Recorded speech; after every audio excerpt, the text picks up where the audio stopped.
That was Nicole again. Just kidding. Did you like that voice? All right, why don't we get started? Hi, everyone. Thank you all for being here. I'm Jessica. I'm with Literary Arts. And if you are here looking for creating the graphic novel Inception to publication, you're in the right place. This is a panel discussion featuring the winners of the Oregon Book Award in Graphic Literature. Thanks for joining us, and hi, our panelists. I'm so excited you're here.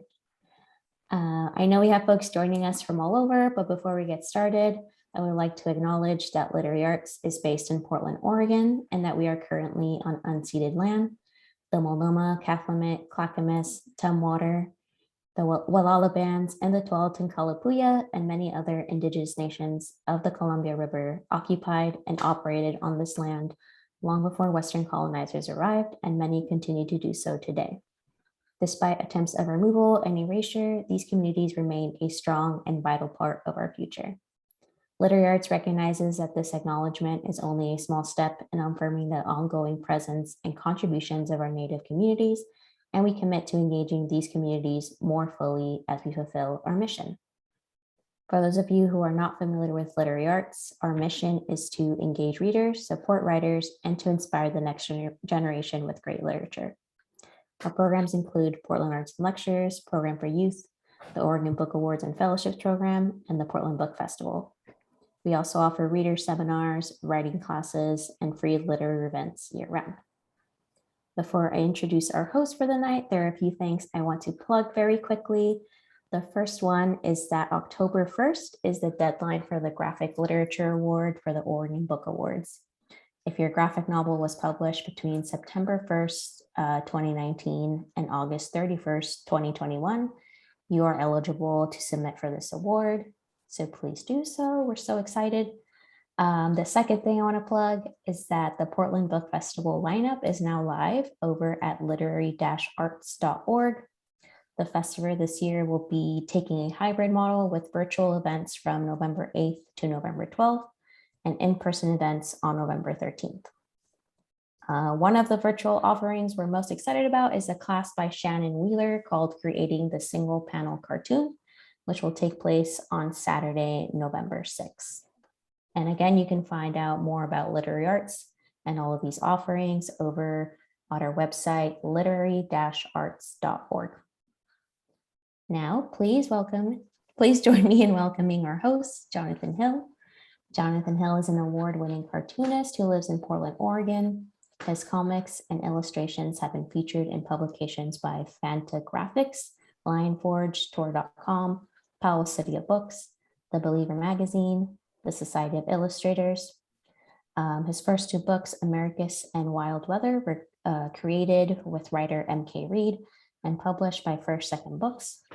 Jonathan also teaches comics at Pacific Northwest College of Art and serves on the board of directors at Literary Arts. Odessa is the first book he has written and drawn himself. Hello, Jonathan. Hi, thanks, Jessica. I appreciate it, and I appreciate everyone being here. 18 months into a continued pandemic, you're willing to hop on your computers and be on yet another Zoom event. I really appreciate it. I appreciate the panelists being here, and I appreciate the audience being here as well. I'm going to go ahead, and I guess I should introduce. I know everybody here, but maybe you don't. So I'm going to go ahead and share my screen, and we have just some slides. I thought it'd be nice if folks had slides of some of their work so we can kind of put it into context. So I just put them in alphabetical order. So first I don't have little bios from anybody. So if, I don't know, maybe I can introduce people and maybe you can talk a little bit about yourself. We're just winging it here, folks. So, all right, first up we have Barry Deutsch. Hi, so I guess I did a series of novels about an 11-year-old Orthodox Jewish girl who wants to fight monsters called Hereville. And one of the Hereville graphic novels won the Oregon Award. And with Becky Hawkins, I do an ongoing comic called Super Butch, about a lesbian superhero in the 1940s who protects the bar scene from corrupt cops. And I also do political cartoons. And my first political cartoon collection, You Only Drew This to Get Laid, is being self-published this month. And I also, although it's not on screen, I also am one of the team creating the Wings of Fire's graphic novels, which are adaptations of already existing prose novels and probably the most popular thing I will ever work on in my life. All right, thanks, Barry. Thanks for being here. All right, next up is Nicole Georges. Hello. Nope, and I need to move the slide. This is my comic Super Butch. Oh, hi, I'm Nicole. I won the Oregon Book Award for Fetch, How a Bad Dog Brought Me Home, which is a graphic memoir about my dog, Beja. I'm also the author of a graphic memoir called Calling Dr. Laura. And I did an autobiographical comic zine for a long time called Invincible Summer. I have since also gotten into podcasts. So I did one called Relative Fiction with OPB that was based on the story from Calling Dr. Laura. And I have an ongoing kind of conversation queer art podcast called Sagittarian Matters. I teach at California College of the Arts, and I have my dog Ponyo here with me today. We're happy to be here. All right, thanks, Nicole. Yay. All right, I'll make sure I move the slide first. Next up is MK Reed. Hi, I'm MK. I won in 2020 for Penny Nichols, written with Greg Means, who is not here right now, but we have done several projects together. As I have with our wonderful host, Jonathan Hill, who I think we have been not continuously, but over like the past 15 years, making books and occasional weird collaborations like RPG guidebooks and other very dorky things together. I mostly write comics. I very rarely draw anything. The artist on our award-winning book is Matt Weigel, who is a Philadelphia-based cartoonist who I hope we didn't break, and I hope he's working on many more things now. I'm rambling, so back to you, Jonathan. That's my job as a moderator. All right, you're shut up. Yeah. MK, I adore that Penny Nichols cover so much. It's one of my favorite covers that came out that year. Thanks. All right, and then last but certainly not least, we have Aron Nels Steinke joining us. Yay, thanks for being here. Aron, I will let you introduce yourself. Tell us a little about yourself. Yeah, thanks, Jonathan. So yeah, I'm a cartoonist. I'm a teacher, also elementary school teacher, and I feel kind of like I don't have the teacher cred right now because I've been taking a leave of absence, and I know that there's a lot of teachers out there, parents who became teachers during the pandemic, and I know it's been pretty rough. But so I am a teacher. I'm a cartoonist too, and I'm primarily known for the Mr. Wolf's Class graphic novel series for kids. My wife and I did a book called The Zoo Box, which won an Oregon Book Award a few years back. I can't remember the exact year. And my second Mr. Wolf's Class book, Mystery Club, did lose last year to Penny Nichols, MK and MK's book. And so anyway, I'm glad to be here and super excited to talk about comics. All right, thanks for being here, Aron. Thanks for being here, everyone. Also, that reminds me that I probably need to update my bio with literary arts because I'm no longer teaching at the NCA. So we're here, and really what I wanted to do is just have us sort of tell the story about how each of us make our books and our projects.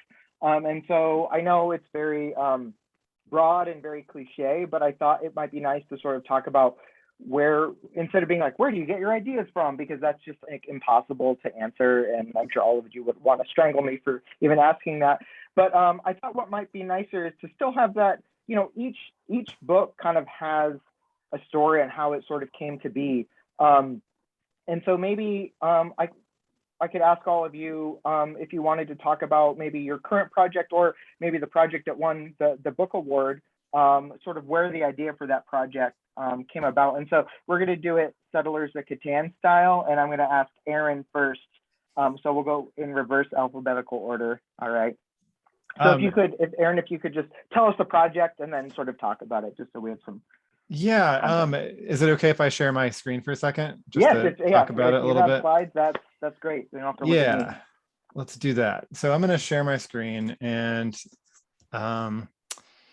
you know, okay, this is the book that my wife and I won the Oregon Book Award for, the Zoo Box. Now, I'll be honest with that book.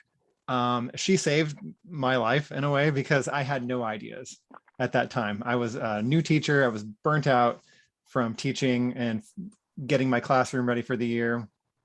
But she had this idea and I was like, great, let me at it. And so it was kind of the first time, not the first time, but kind of the most successful time I've ever had at trying to, you know, adapt someone else's work.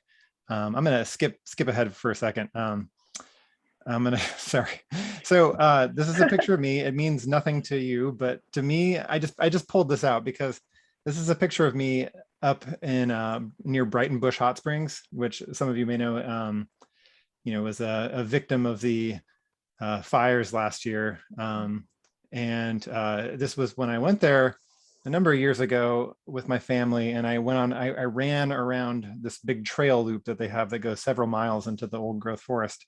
You know, a lot of that landscape is going to look a lot different now, but you know, my love for nature and my love for the Pacific Northwest trees and the landscape of this region that we call home is something that inspired my most recent book called Mr. Wolf's Class Field Trip.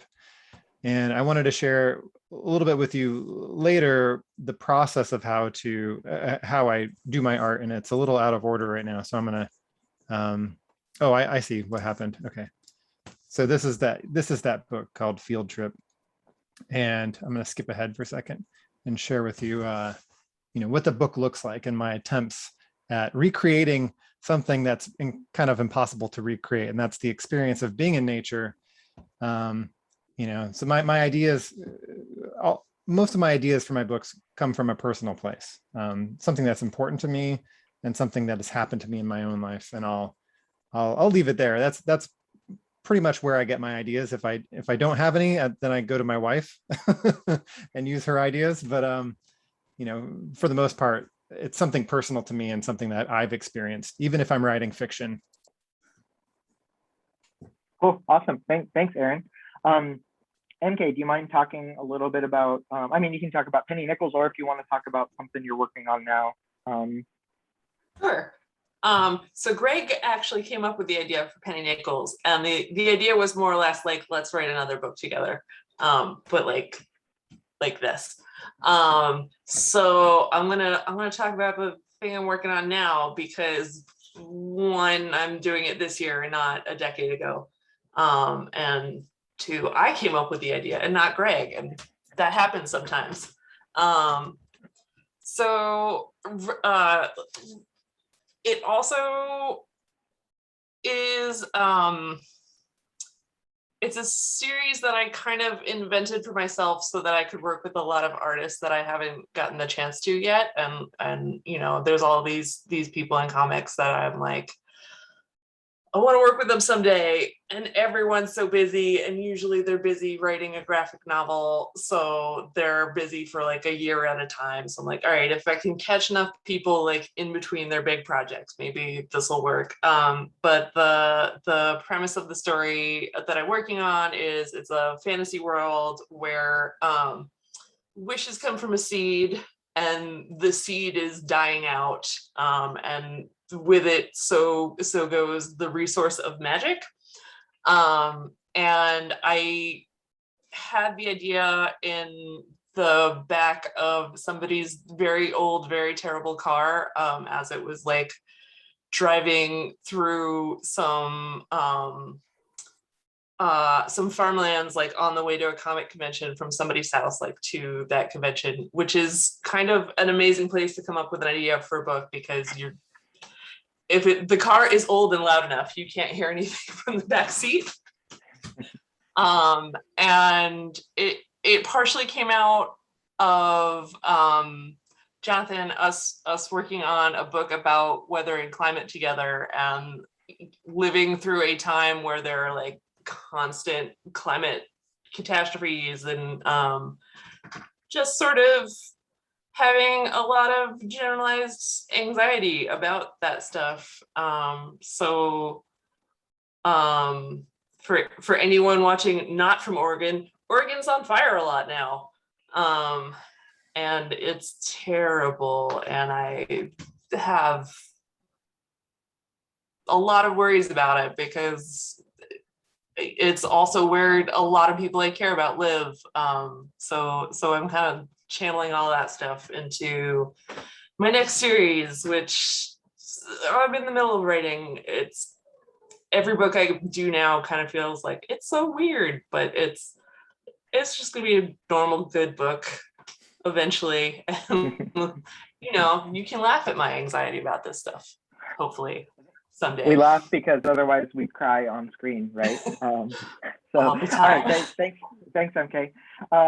Nicole, you mind sharing sort of your story of your story?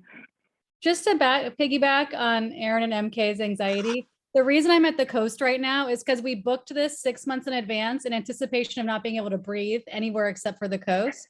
So that's what I'm doing here in this beautiful log cabin at the coast. I was like, if it's like last year, we're not gonna be able to breathe. So I end up doing stories now that, generally have a lot of grief in them or are nagging at me. If there's some big unresolved feeling, I have like two things. I have this like monetization of my hobby, which is like, oh, I draw for money. And then sometimes I'm having a big feeling. I'm like, what do I do with this big feeling? And then I remember, like, I'm an artist. What could relieve some of this pressure in my head is making art. I have to kind of like, and I'm like, but I'm not on deadline for that. And I'm like, but this is a tool you have. And I have to remind myself, even though I've like published like thousands of pages of comics, I have to be like, you can transmit a feeling and metabolize it through art. So then I do that. So like, I had this long, sad moment of meeting my estranged grandmother for the first time, and then her dying within a year of finding me after trying her whole life to find me. And I just like had these big feelings, and it's not like a relatable story where I could talk to any friend and be like, here's this backstory, this like, so I just like started just drawing it. And I don't know what, I just started like drawing this comic about it. So that's one way I come at story generation. Another thing is I go to these Linda Berry workshops in upstate New York at the Omega Institute. And like you do a trillion billion writing exercises and drawing exercises. And like, the thing is you're just harvesting details from your mind that you're not really always able to touch every day. And so through doing that, I met a fictional character who I didn't know. And so like, I'm working on this like, maybe YA graphic novel about this fictional character who I met, not even during the workshop, but afterwards, just like getting my mind going by doing lots and lots of writing and drawing exercises way out of my wheelhouse. I got to meet that character. So I do a lot of Linda Berry kind of proselytizing in practice, because I feel like part of the workshop is you leave and she's like, go spread it around, go tell everybody you can how to do this. Because I want people to be able to find their ideas and like meet these characters. Yeah, I love that. And I know, as a teacher of comics too, like that's something, it's like so great to be able to pass that along. Is that sort of like, I think so many people think it's like, oh, you're creative when creativity hits you, but it's like work, right? You have to cultivate it. You have to like, you really have to work at it. So no, thanks, Nicole. All right, Barry, do you mind sharing with us? Sure. Well, my two current projects are Super Butch and political cartoons. So I'll talk a bit about Super Butch, I guess. So, just a moment. Okay, so this art is by Becky Hawkins. And Super Butch takes place in the 1940s, and the genesis of Super Butch was about 30 years ago, when I was reading a book called Boots of Leather, Slippers of Gold, which was oral history of the lesbian and gay bar scene in Buffalo, New York from 1930 through 1960. And it was so full of amazing and occasionally horrifying stories. And while I was reading it, I was thinking, boy, this is the community that really needed a superhero. So that was the genesis of the idea, and then it just sat there for almost 3 decades. And then I think I was waiting to meet my collaborator. So then I met Becky, and for me, most of the ideas come from research. When I'm writing about an ultra-Orthodox Jewish community, that's a ton of research, and I love it. And when I'm writing about a lesbian community in the 1940s, that's a ton of research, and I love it. And there's just, if I can not be lazy and actually do the research, there is a supply of ideas out there that will never run dry for me. That's pretty much what I'm doing with that, trying to immerse myself in the 1940s. And then for, wow, this is not working. Okay, there we go. And then for the political cartoons, that's much easier. I get on Twitter, I wait for something to really piss me off, and I try and think of a way to make a cartoon of it. But I feel very exceedingly ridiculously lucky to be able to do this for a living. Okay, so that's all I got. Back to you, John. No, thanks, Barry. I think I just, you know, I think sort of what I appreciate about hearing where other people come from, because I think it kind of happens to me too, is like it is a mix of like processing personal anxiety, research, and just sort of how those things can kind of go sometimes hand in hand, but sometimes might lean towards, you know, one or the other. But I think that it's always interesting to hear the story kind of behind the story. But I guess I'm just going to continue asking very broad general questions. So we have where you get your idea.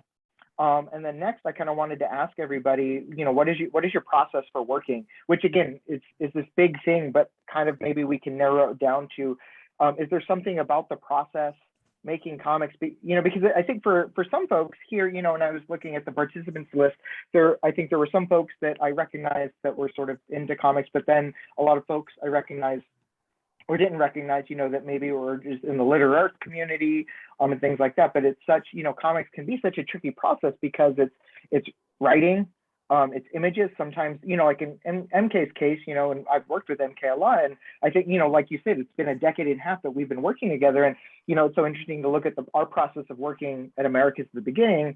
And it's been a while since we've worked on something now, but like we've sort of learned how to sort of, you know, you write the words and then I sort of come up with images. But when you're doing on your own, it's kind of like chicken and egg sort of thing. But then there's so many parts that are involved in making comics. And so maybe we can start with Barry and just talk about, like, if you don't mind talking about sort of a specific part of the process that you know. Sure. I'm going to go ahead and talk about drawing because, well, basically because I have something here for that. Hold on a moment. Okay, I can do this. So this is me drawing the character Mirka from Hereville at about 20 times the speed that I can actually draw. So for me, my process involves a lot of scribbling. And honestly, it feels to be like sculpting in wet clay. You know, I'm just kind of scribble, make 1,000 mistakes, erase 999 of those lines, scribble some more, and sort of gradually find my way to the correct lines in this very loose and, to me at least, feeling organic process. This is drawn in Photoshop. I've recently, after like 20 years of drawing in Photoshop, switched to Clip Studio. And I'm a complete convert for that. But okay, and so all those scribbles, like her entire face there is approximately 11 lines. But it took me 200 lines to get to the point where I could draw those 11 lines. And a lot of it comes down to trying to get to know the character and trying to, find the character's expressions, the way that she moves, the way that she talks when it comes to the writing, and hopefully let it all come out when I'm actually drawing the comic. So I've kind of gone away from the drawing aspect of it here, but and the writing for me is definitely the hardest part. The last Hereville book, I wrote something like 32 drafts of the script before I started drawing, because it was just so painful trying to find the story.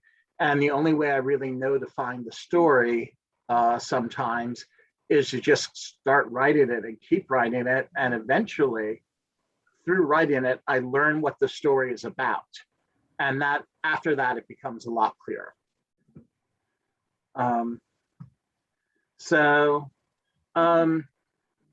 Okay, the video is still going on, but I'm about out of stuff to say. Well, maybe if you don't mind me asking, Barry, just because you talked about how research is such a big part.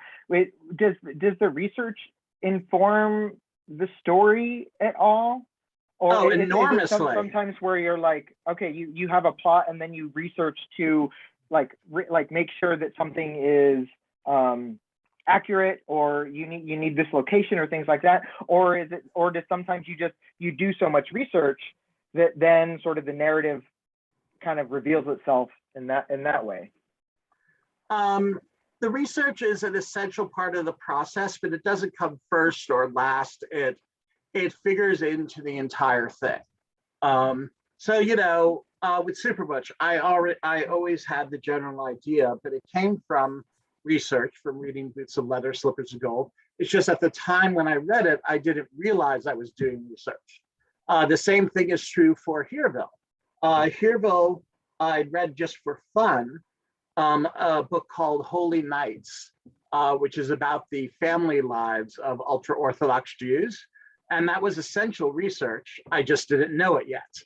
And then, I ended up reading dozens more books. A lot of Orthodox women who have left that life have written English language novels, which are thinly veiled autobiography of their girlhoods. And that is the most valuable thing for me ever. And, you have to do whatever you can to, at least for my stuff, I'm always writing about people who are very unlike me in the circumstances of their lives. So it's important to me that people who read my comics, like I've met Orthodox people who have met me after reading Hereville and who have been surprised that I'm not Orthodox. And that very much pleases me because it means that I've succeeded in making them feel that they're seeing something of their own life when they're reading my work. Or when I'm doing a signing and I see a Hasidic couple with like a 10-year-old daughter standing shyly in the back of the room, that can make my year. So, and then, all the specific ideas come from research because you have the overall plot, but then incidents, you need tons of incidents. And that especially comes from research. You read something and think, oh, wow, that would be really neat. How can I incorporate this into my narrative? And sometimes you end up throwing it away because the answer is you can't incorporate it into your narrative. But sometimes it just makes things richer and more entertaining for the readers and for me. Cool. Awesome. No, that's great. Thank you so much, Barry. All right, Nicole, do you mind telling us a little bit about your favorite part of the process, or what do you want to share about the process, I guess? I have some physical things with me. So I have to everything, there's a season. So I have seasons where I'm like in writing mode and I have seasons where I'm in drawing mode, because drawing, once you know the story of your book and you have it thumbnailed or whatever, it's just rote work. It's like boring. You're just sitting in your desk, you're isolated, and you're just drawing. But before that, when I know I'm gonna write a story, I will read as many books as I can. I will listen to as many books as I can, not podcasts, like something that is actually like forming a narrative in a different long form kind of literary way. And I'll get as many words and ways of saying things in my head as I can. And I try to really, like you were saying about, you have these ideas, or like the ideas, like something about inspiration we were talking about. But if I have an idea, I have to write it down that second or follow it. Like this book that I'm going to adapt into, a larger book, that the dad comic, The Thing About My Grandma, I dictated it to myself, to my phone, while I was on a hike by myself in Los Angeles. Like I was on a hike by myself and the words just started coming in my head. And I was like, oh, here it is. And I came home and I drew it. So thumbnailing, for people that don't know, is just like the simplest version of something. Like the simplest, easiest way for you to see like what's going to be happening on the page. What are the facial expressions going to be like who else is there, the very gist of what's going on, so that you can get it out as fast as you can. Because if you stop and you like deliberate and like articulating every single drawing, you'll probably miss a lot of other storylines that would have come to you as you were just sitting and like dwelling over the one drawing. So I do tons and tons of thumbnails. I do tons and tons of just like very, very, very simple drawings just to get it down. I'll thumbnail once for myself, and then I'll thumbnail a legible version to give to an editor or a friend who's editing me. And then they usually give me feedback, and then I go to pencils from there. I want to show something that I do. So 2 things I like to do about the process, or 2 things that have worked for me, are 3 things. One is when I thumbnail, I like to find some kind of book that I like, and that's what I thumbnail in. So right now I like these kind of bigger ones, but I used to like these ones from Eberhart Press in Portland, which you can still get. I think they're on recycled paper. I make a progress thermometer for myself. Look, a graphic novel, if you're drawing it, can be a real slog. So I will make myself one, just like in elementary school when you had a can drive. And I will be like, okay, I get to outline every box that I have penciled, and I get to only fill it in once I've inked it.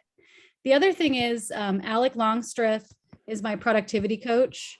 And he was like, okay, break it into units. So penciling a page is a unit, inking a page is a unit. Your deadline is like 9 months away. You have to do 90 pages. Okay, it's 180 units. How many days a week do you want to work?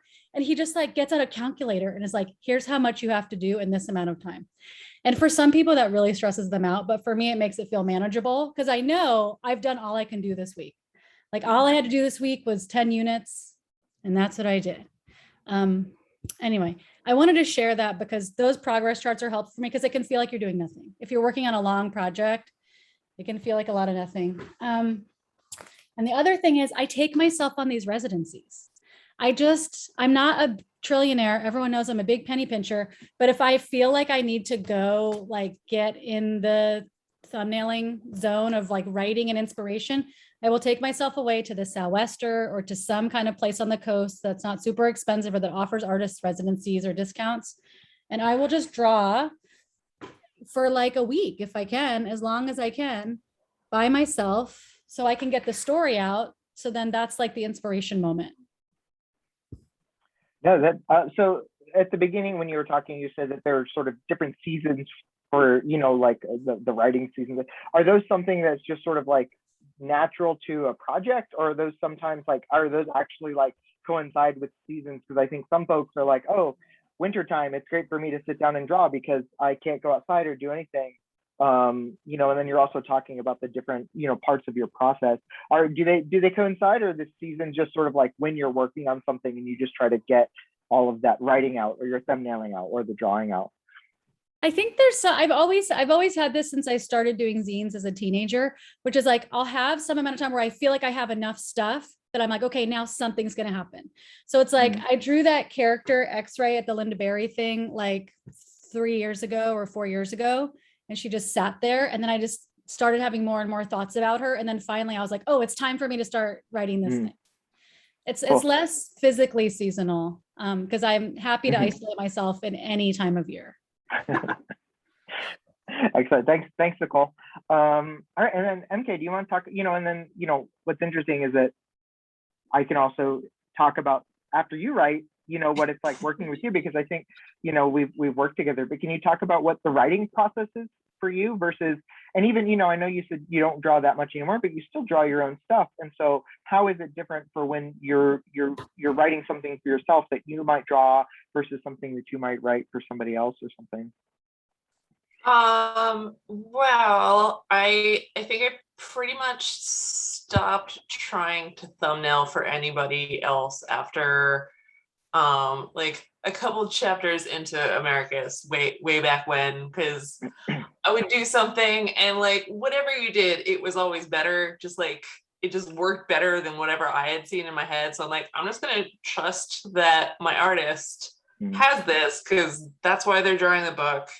That's why we're there. So what I need to do is just make sure that I'm not like leaving things out of the script that need to be drawn in there, and like try and do more to describe the environment and the emotion. And like a lot of times I won't really even kind of dictate the face, but I'll kind of be like, all right, here's the interior motivation for this emotion that they're expressing, and then I'll kind of leave that up to the artist, and sometimes it doesn't match what like I was thinking of, but sometimes it's way better. And I try and stay out of the way as much as possible, and but also not like make it fun, because it's not fun to be dictated what to draw. Or sort of the inverse of that is like people will say like have fun with it in the script, but not give any indication of what they expect or what they want. So then all the work is on the artist, and I'm like, no, that's a nightmare, because that is a recipe for me to like hate what this thing is, because I wasn't specific about what was needed up front.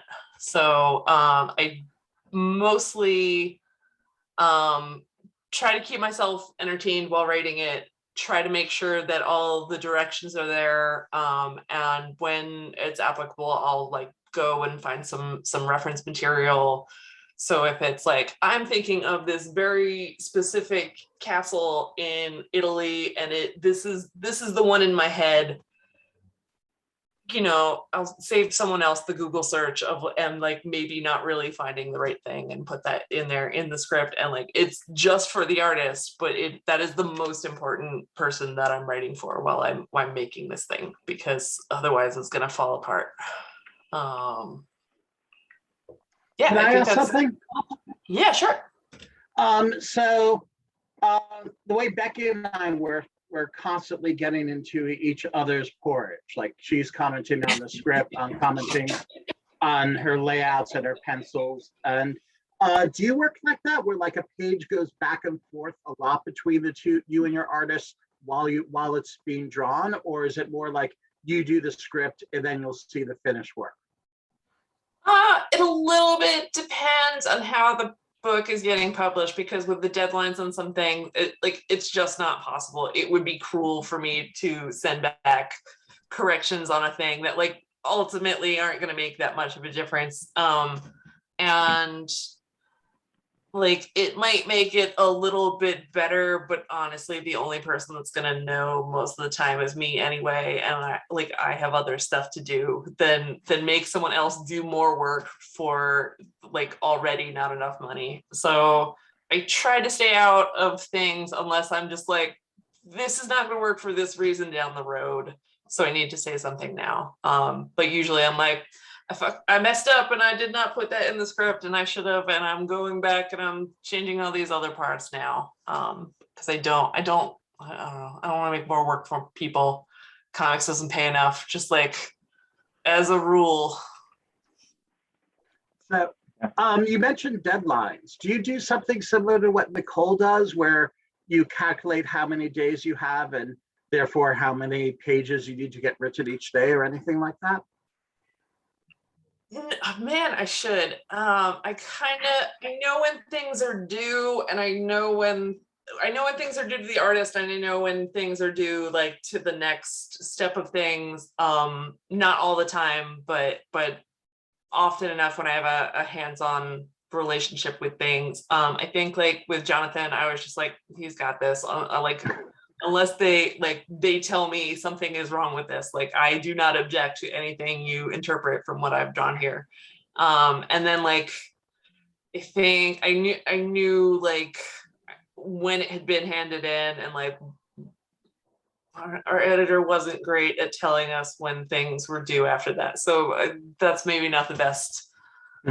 So it varies a lot depending on the project, depending on like if someone else is editing or if I'm involved in the editing process, which happens sometimes. And it's different every single company I've worked for and space I've worked in.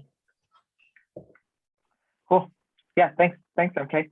Aron, and I think we saw a preview of your process, but do you mind sharing that and kind of talking about it a little bit more? I'm excited to see that. Yeah, I mean, I feel like, with I'll speak for myself, but I could talk about this stuff forever. So which is where I started with that kind of scattershot, like, what am I actually presenting here? But the process of making comics and graphic novels for me, that's a big question. I'll talk about first and foremost just kind of like what I'm doing right now with the books that I'm making. I struggle with this idea. Nicole mentioned commoditizing. What's the word? Either way, capitalizing on your art and how, starting from a zine culture where I just kind of did anything I wanted to whenever I felt like it, into now this is kind of what I'm trying to do for a living. It's quite different. But when I make a story now, I definitely, actually I shouldn't be sharing my screen. Let me go back to that. Let's see. Oh, I wasn't even sharing my screen, was I? That's fine. I start with the sketchbook. It's really important for me to start with pictures. So this is just like a bunch of garbage, but I just draw and I just come up with stuff. And sometimes, I start actually telling a story in my sketchbook. Sometimes I am just writing down notes and ideas. But it's important for me to think visually first and to have actually create a world that I want to inhabit, and then create characters that I want to spend time with. So if I don't have a visual of that character, I won't know how to write about them. So I can think abstractly and I can try to write about them, but then it usually ends up being kind of garbage because then I have to interpret what I've written. So it really helps to have the characters drawn ahead of time for me, as someone who didn't consider themselves a writer. And I still kind of, I struggle with that idea of, being a writer. I like writing, but I still have a hard time just writing. I want it to be visual. So now that I have this world created, so I spent 5 years making comic strips with this character, Mr. Wolf, in his classroom, which was based on my students, based on my teaching experience. And I drew about 200, 300 comic strips. I created this world. I wasn't doing it for a publisher. I just did it for fun. I didn't think about anything else. It was just a way to process my emotions and my feelings. And then I thought, you know what, maybe this is something I could turn into something more commercial, something I could get into the hands of kids and share my experience, share my stories with a wider audience, right? And so now that I've done that and I've been successful to that extent where I have a publisher and these books are getting in the hands of kids, which is really great. And I work with an editor, and part of working with my editor is that she really likes to have a script first, partially because it's a way to make sure that nobody wastes time. I sent her a full thumbnailed book once, and I jumped the gun. I knew I shouldn't have done that, but I did it anyway because I didn't want to waste any time. And she was like, I'd rather have a different story. And I was like, I knew it. I shouldn't have done that. So the way to save me time and energy, because I'm, working with a publisher that wants to kind of, make sure it's a quality product or whatever, I have to write a script, and that script is very bare bones and very basic. So what I'm going to show you right now is just an interpretation of this sentence that just says, students walk through the forest. That was a sentence in my script. And then my interpretation is now I get to be the illustrator, or I prefer the term cartoonist. I get to turn that into a comic. And I start with sketches, and I make a lot of mistakes. I sketch and scribble. It's a draft, right? It's meant to have mistakes. If you don't make mistakes, you don't know what you're doing. I'm kind of like putting the clay out there first before I can even mold anything. I'm mixing metaphors here, but I have to put the material out there before I can start shaping it. And then I go through, once my my rough draft, I call this my outline draft. Once I have the whole, outlines or thumbnails, they're bigger than thumbnails. That's why I don't call them thumbnails. But after I have this rough draft approved, then I go through and I pencil the book again. And I'm someone who likes traditional media. I still use paper and pencil for the most part. And so I draw the whole book again in pencil, and I tighten things up. And, that's where the magic starts to take place, where it really starts to feel like it's turning into a story. And then I ink, which is, I just use a felt tip pen, and I draw over my pencil lines. Basically, a lot of people use the iPad now, and Barry's using Clip Studio, and I know Jonathan, you use Clip Studio also. And I like using paper and pencil. That's just the way my brain works. And also, I'll be honest, I don't know if any of you have had the same problems, but I've had some major arm problems. Like, this is a really physical job. Comics is very physical, and if you don't protect your body, like, you can really hurt yourself. And so I've had some issues, and holding a stylus with the like a Wacom tablet or whatever, that stuff really hurts my arm. But a pencil doesn't seem to be so much problem.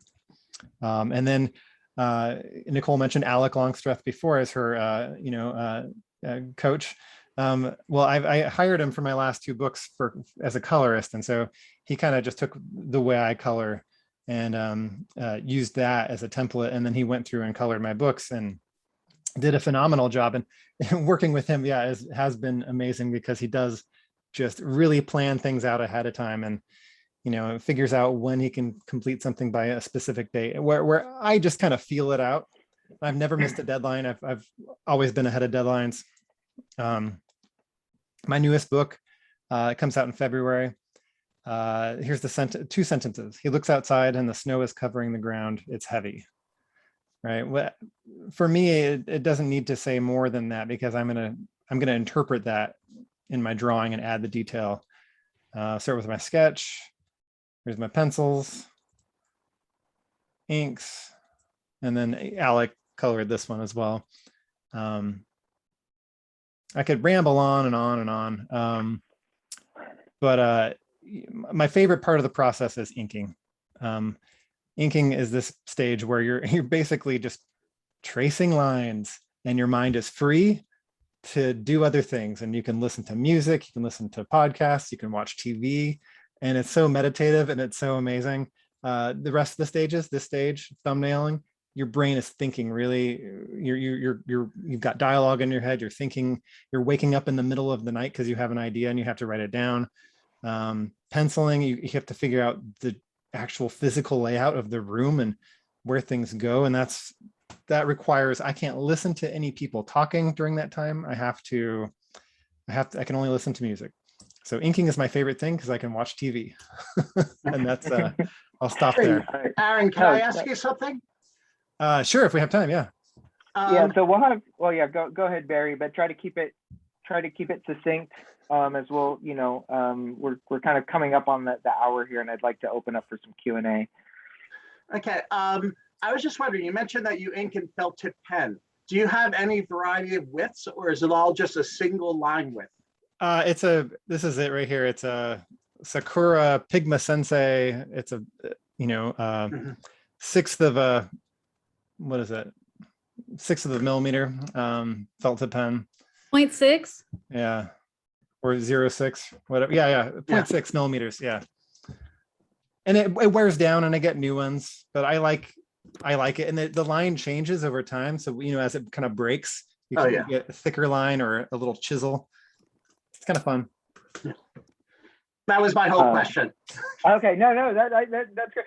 I feel like, again, I know that there was a lot to pack into an hour. I feel like, the four of you could run a workshop on a weekend about making graphic novels from beginning to end, and we just got through process. I know I had questions about publishing, because it's like we make the book, and then I wanted to talk about, like publishing, but I think we're kind of running out of time, and I thought it might be nice to open up to Q&A. So hopefully, it's like halfway through the process, maybe we can get Susan to run another one with the four of you again, where we actually talk about like publishing or something. But I just feel like this is so much fun to just sit with all of you and, kind of talk shop, because that's, I don't know, but like I miss doing this, even if we have to do it over Zoom, but maybe you could do an hour-long panel on inking and I would be so there.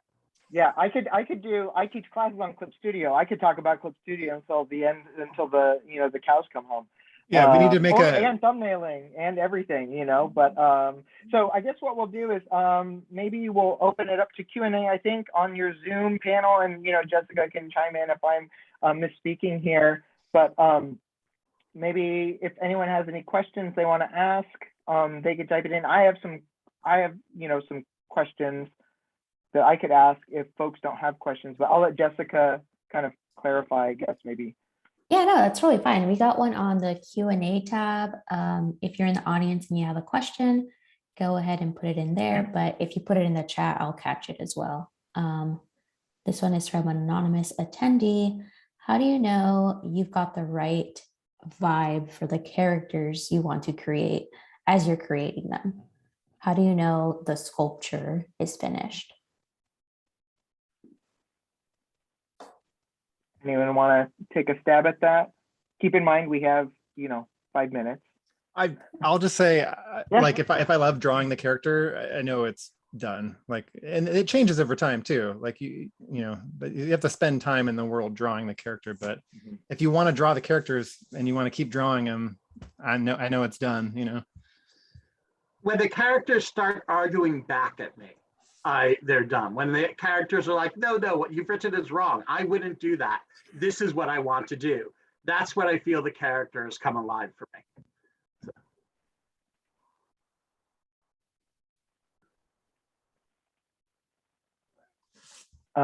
Nicole, did you have an answer? Do you have an answer for that while we're waiting for? I'm going to put in the chat, I'm teaching a week-long comics workshop via Zoom in December.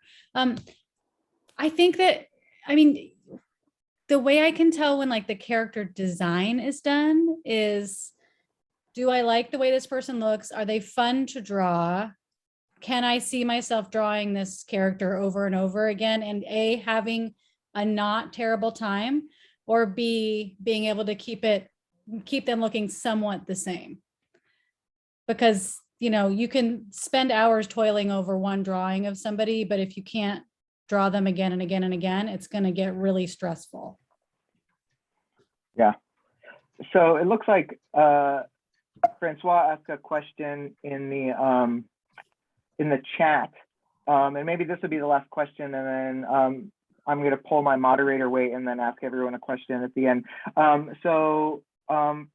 Where Francois said, Aron said the best aspect of making comics was inking. Would anyone share what they think is the worst, capitalized worst? What's the worst part of making comics?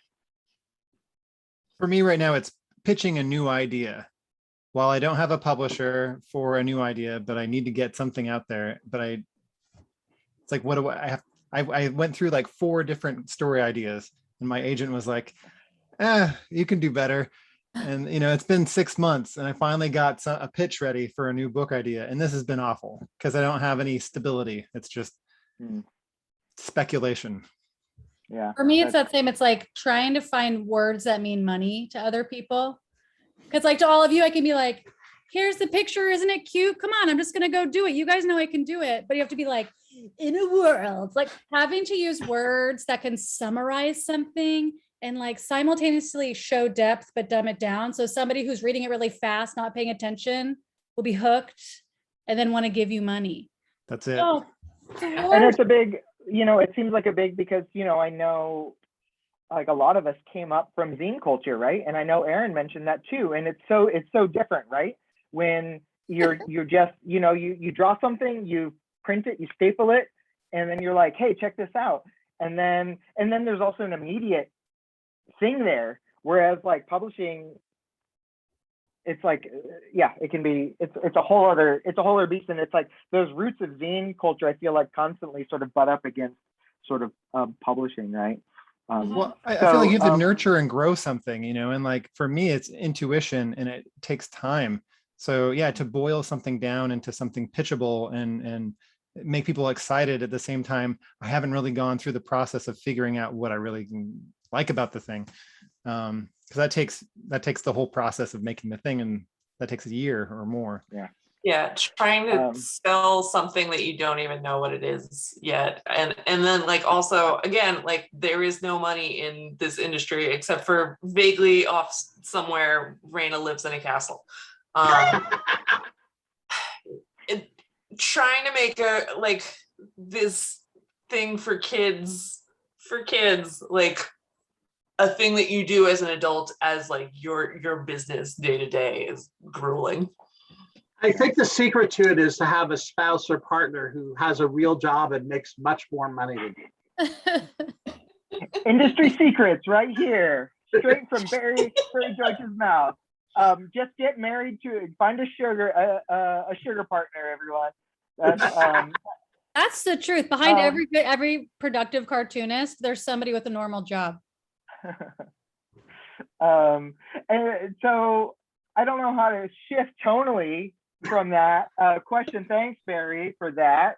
But I guess what I wanted to do to maybe wrap it up is, all of you are winners of the Oregon Book Award for graphic literature. Like I said, I'm a member of the board of literary arts. I've been very involved in literary arts for the past 10 years. And, part of my job as being on the board is sort of a representative of the artist community, but I'm also a bridge from an ambassador of literary arts to the cartoonist community. And I guess I wanted to ask, what are ways that you think literary arts could support the comics making, the cartooning community, the zine making community? Are there ways that you could think that we could kind of we could support, continue to support, and maybe support in different ways, in better ways?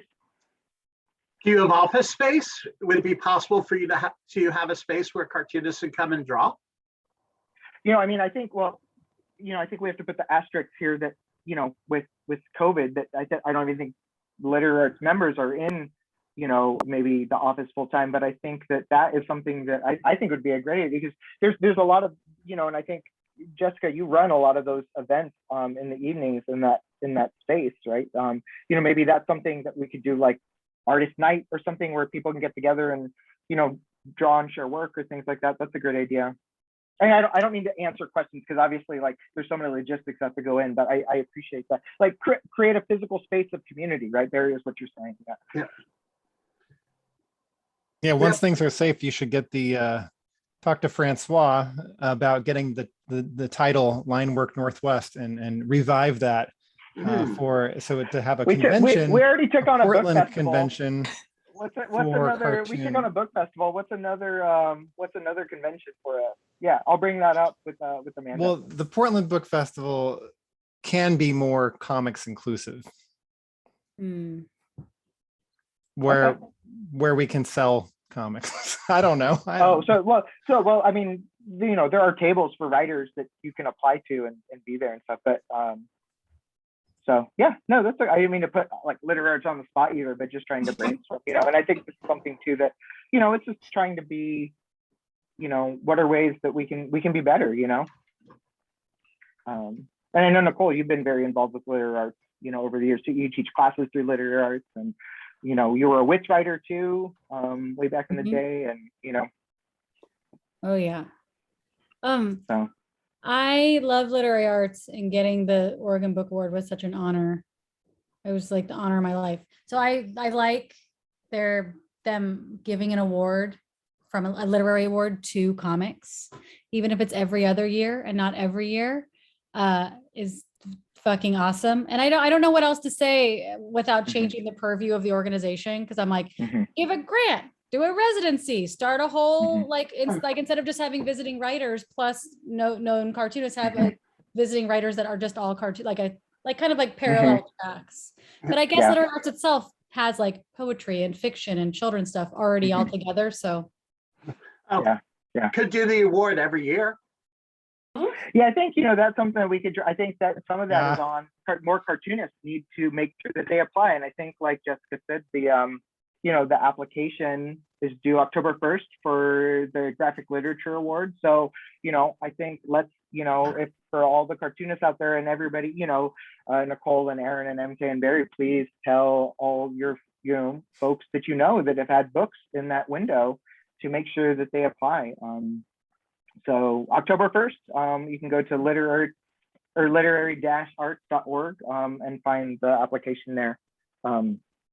So we're wrapping up. We're a little over time, but sorry we didn't get to all the questions. Sorry we didn't get to talk more about publishing, but I really want to thank everybody for their time. And again, 18 months later, still be willing to hop on a Zoom call and spend more time on Zoom, and we are all zoomed out. We're zoomed out 6 months ago.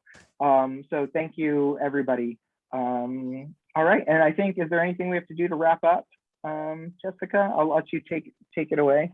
No, just thank you all so much for your time. I really enjoyed that. It was really inspiring to hear about your work and your process. I think that's something we don't always get to talk about. So I really enjoyed it. Thank you all so much.